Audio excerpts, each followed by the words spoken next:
कैसे हैं आप लोग। आज मैं आपको बताऊंगा किसी भी दो समीकरण को आप किस प्रकार से आप हल कर सकते हैं, कौन कौन सी विधि से हल कर सकते हैं। और ये विलोपन विधि, प्रतिस्थापन विधि, तुलनात्मक विधि और वर्जगुणन विधि कौन कौन से विधि हैं और कैसे कैसे यूज होते हैं, सारे जानकारी आप इस वीडियो में जानेंगे।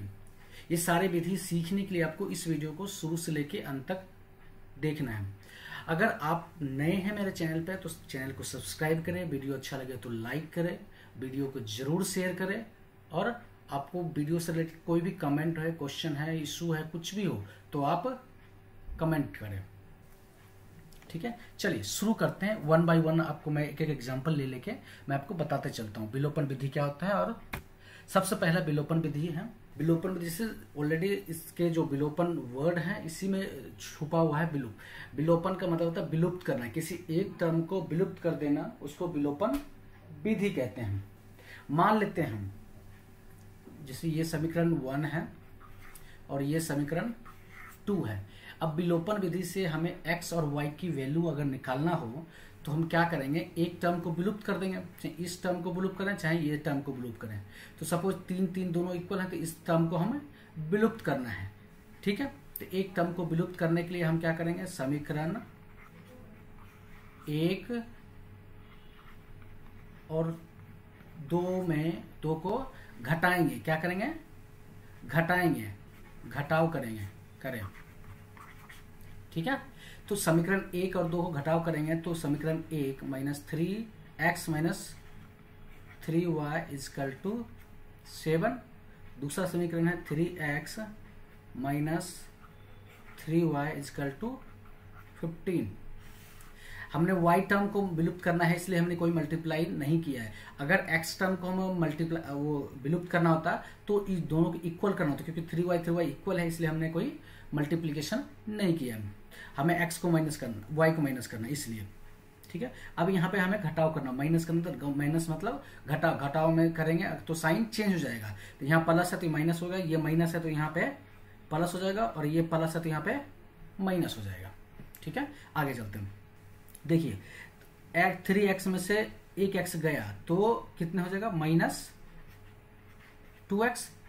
ठीक है, अब देखिए 3x -3x + 3x कट गया, = हो गया 7 और -15, 7 - 15 तो 2x = 8, -8 तो माइनस कट जाएगा तो x = 8 / 2 यानी कि 4।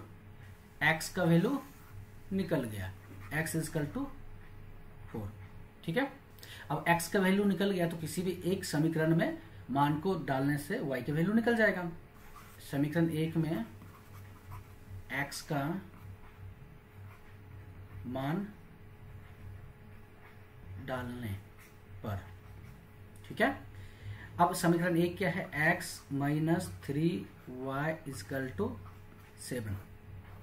ठीक है, यहाँ पे x का वैल्यू क्या है, 4 और 3y = 7। 3y = 7 - 4, क्योंकि इधर प्लस में तो इधर जाएगा तो माइनस में हो जाएगा, -3y = 3। अब यहाँ पे y का वैल्यू निकाल लेंगे, y = 3 / -3 तो ये हो जाएगा 1, y = -1, क्योंकि माइनस बचा हुआ तो माइनस इधर चला जाएगा, -1। तो x और y का वैल्यू देख लिया आपने, x का वैल्यू 4 और y का वैल्यू -1। अब किसी भी विधि से आप करेंगे तो वैल्यू यही आएगा। अगर ये विधि आपको समझ गए हैं तो ठीक है, नहीं समझे तो दोबारा देखिए। अगर दोबारा देखने के बाद भी आप नहीं समझ में आया तो कमेंट के थ्रू हमें बताएं कि हमें ये विधि समझ में नहीं आया, फिर से मैं आपको 1 बाय 1 क्लास लेके मैं बताऊंगा। ठीक है, चलिए नेक्स्ट दूसरा विधि देखते हैं। दूसरा विधि क्या है, प्रतिस्थापन विधि। प्रतिस्थापन विधि मतलब कहता है किसी एक को वैल्यू को लेके उसको स्थापित करना, दूसरे में स्थापित करना, इसको क्या कहते हैं, प्रतिस्थापन विधि कहते हैं। देखिए x - 3y = 7 है। ठीक है, तो x का वैल्यू निकाल लेंगे यहाँ पर, 7 + 3y। ठीक है, ये x का वैल्यू निकल गया। अब इसको क्या करते हैं, स्थापित करेंगे किस समीकरण में, दूसरे समीकरण में। समीकरण 2 में x का मान डालने हैं, ठीक है। तो 3x minus 3y is equal to 15। 3x का वैल्यू क्या है 7 plus 3y minus 3y is equal to 15। अब इसको मल्टीप्लीकेशन करेंगे तो 7 21 plus 3 3 9 y minus 3y is equal to 15। अभी क्या हो जाएगा 21 और 9 में से 3 गया तो प्लस 6y इजकल टू 15। तो 6y इजकल टू 15 माइनस 21 तो 6y इजकल टू हो जाएगा -6, ठीक है। तो y is equal to -6 divide by 6 तो इजकल टू हो जाएगा 1। इसको 6 से 6 कट जाएगा तो -1। तो y का वैल्यू फिर देखिए आपने -1 हो गया, ठीक है। अब क्या करेंगे y का वैल्यू हमने x में निकालने के लिए x का वैल्यू निकालने के लिए y का वैल्यू पुट करेंगे। x इजकल टू होगा x इजकल टू है 7 प्लस 3y तो 7 प्लस 3y का वैल्यू क्या है -1 तो ये हो जाएगा x इजकल टू 7 और ये माइनस है तो ये हो जाएगा 3 तो ये हो जाएगा 4, ठीक है। तो x का वैल्यू देखा आपने 4 हो गया और y का वैल्यू हो गया -1। तो सारे वैल्यू हमें 1 और 4 में ही आ रहे हैं, ठीक है। किसी भी विधि से आप करें तो 1 और 4 में आएगा, ठीक है। चलते दूसरे विधि बताने से पहले मैं बता देता हूं, अगर ये विधि आपको समझ में नहीं आया तो दोबारा देखिए। दोबारा देखने के बाद भी अगर ये विधि आपको समझ में नहीं आया तो कमेंट बॉक्स में डालें कि हमें ये विधि समझ में नहीं आया। तो मैं आपको 1-to-1 क्लास लेके मैं आपको बता दूंगा कि ये समीकरण कैसे प्रतिस्थापन विधि के द्वारा हल किया जाता है। अगर समझ में आया तो वीडियो को लाइक करें और वीडियो को शेयर करें। चलिए दूसरी विधि देखते हैं, तुलनात्मक विधि। तुलनात्मक विधि क्या है? तुलनात्मक शब्द में लिखा हुआ है कि दोनों समीकरण को दोनों तरह से कंपेयर करते हैं तो उसको तुलनात्मक विधि कहते हैं। यहाँ पे समीकरण 1 है और ये समीकरण 2 है, दोनों को कंपेयर करेंगे। सपोज यहाँ पे समीकरण 1 से हम लिखते हैं समीकरण x is -3y is equal to 7 है तो x is equal to 7 plus 3y हो जाएगा। अब समीकरण 2 से क्या हो जाएगा 3x minus 3y is equal to 15 तो 3x is equal to 15 plus 3y तो x is equal to 15 plus 3y इस बटे 3 तो ये हो जाएगा 3 अगर कॉमन लेते हैं तो 5 प्लस y इसका बटे 3 3 कट जाएगा। x is equal to 5 plus y, ठीक है। अब देखिए ये हो गया समीकरण सपोज 3 तो ये समीकरण हो गया आपका 4। समीकरण 3 इक्वल टू 4 हो जाएगा।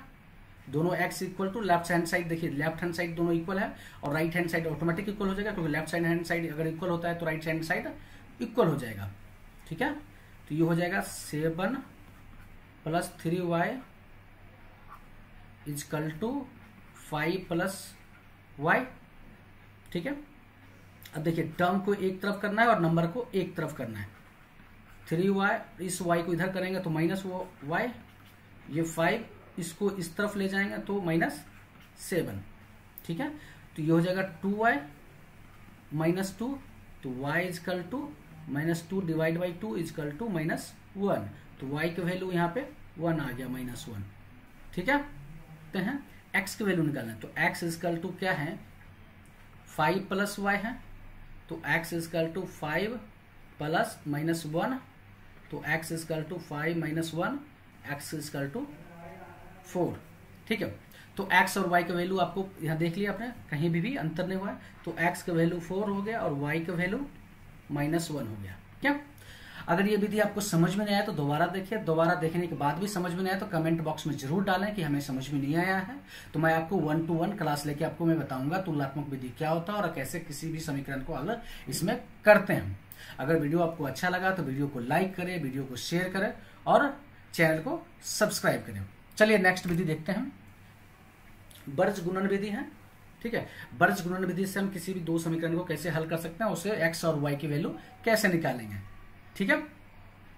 ये समीकरण 1 है और ये समीकरण 2 है। देखिए क्या होता है, सिंपल जो बीजगुणन इक्वेशन बनती है, तो a1x plus b1y plus c equal to 0 होता है, ठीक है। तो यहां पे देखिए क्या है, x माइनस 3y और ये इस तरफ चला जाएगा, इक्वल टू 7 है, तो इसको हम लिख सकते हैं x minus 3y minus 7 equal to 0 हो गया इक्वेशन 3। अब इक्वेशन 2 को हम x इसी फॉर्मेट में डालेंगे, तो 3x minus 3y equal to 15, तो 3x minus 3y minus 15 equal to 0, ये हो गया इक्वेशन 4, ठीक है। अब देखिए यहाँ पे क्या कर लेंगे, सबसे पहले हम कर लेंगे a1 b1 c1 a2 b2 c2, क्योंकि ये देखिए ये a1 अगर इसमें होगा तो a2 इसमें हो जाएगा, तो a1 a2 b1 b2 c1 c2 का वैल्यू निकाल लेते हैं, तो अब उसका फॉर्मूला यूज करेंगे बीजगुणन विधि को, ठीक है।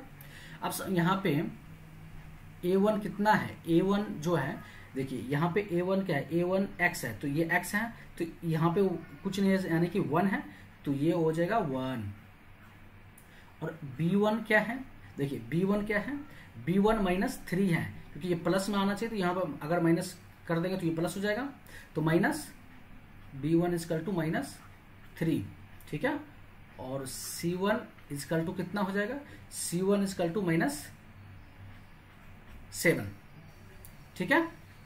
अब यहाँ पे a2 निकालते हैं, a2 इक्वल टू क्या हो जाएगा 3, b2 इक्वल टू क्या हो जाएगा माइनस 3, और c2 इक्वल टू हो जाएगा 15 माइनस 15। अब a1 a2 b1 b2 c1 c2 का निकल गया वैल्यू, तो हम यहाँ पे फॉर्मूला पुट कर देते हैं, x इक्वल टू क्या होता है x बटे b1 c2 minus b2 c1, ठीक है, equal to i equal to a1 b2 minus a2 b1 equal to 1 divide by a1 b2 minus a2 b1, ठीक है। अब x का वैल्यू निकालते हैं, तो x इक्वल टू क्या हो जाएगा b1 c2, b1 कहाँ पे है b1 c2, b1 कितना है माइनस 3 है, माइनस 3 मल्टीप्लाई c2, c2 कितना है माइनस 15 माइनस b2 कितना है, b2 है माइनस 3, ठीक है, मल्टीप्लाई c1 कितना है, c1 है माइनस 7, ठीक है। अब 1 डिवाइड बाय a1 कितना है, a1 1 है, मल्टीप्लाई b2 कितना है, b2 माइनस 3 है, ठीक है, माइनस a2 कितना है, a2 3 है, b1 कितना माइनस 3 है, ठीक है। इसका कैलकुलेशन कर लीजिए, ये हो जाएगा 15 या 45 45 माइनस 7 या 21 इक्वल टू 1, ये हो जाएगा माइनस 3, और ये हो जाएगा माइनस माइनस माइनस प्लस, ये यहाँ पे x का वैल्यू निकल गया है, तो वैल्यू निकल जाएगा, ये x divide by 24 equal to 1/6। अब क्रॉस मल्टीप्लिकेशन करेंगे तो ये चला जाएगा ऊपर, और ये इधर ये डिवाइड में डालते हैं, इसको ऊपर भेज देते हैं, तो ये हो जाएगा x इक्वल टू 24/6, ये हो जाएगा 4। तो x का वैल्यू आप देख लिया आपने 4 हो गया। इसी प्रकार y का वैल्यू निकाल लेते हैं,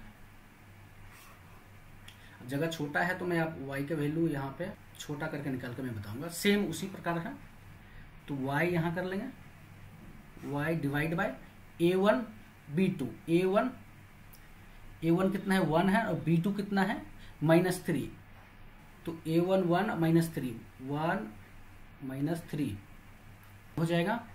A2 B1, A2 कितना है, A2 जो है 3 है, मल्टीप्लाई B1 कितना है, -3 है, ठीक है।